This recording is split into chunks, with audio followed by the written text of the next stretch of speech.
നമ്മളെ ദൈവം സൃഷ്ടിച്ചതിന്റെ ഉദ്ദേശമുണ്ട്. Do you know the purpose of God in creating us? അതൊരു കാര്യം പറയാം.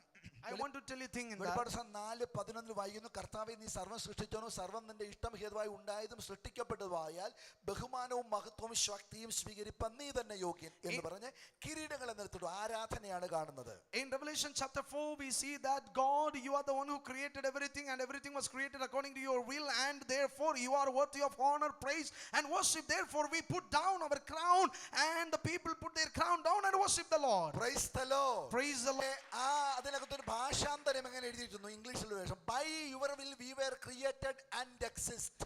In English it is written that in English by some versions, by your will we were created and we are existent. എന്ന് പറഞ്ഞാൽ നമ്മൾ ജനിച്ചതും ജീവിക്കുന്നതും ഇന്ന് കസേരയിലിരിക്കുന്നതും by the will of God. That means we were born, we are living, and even we are sitting in the chair now is the will of God. പിന്നെ എന്തുകൊണ്ട് ദൈവത്തിന് സ്തോത്രം പറഞ്ഞുകൂടാ? Why don't we praise God then?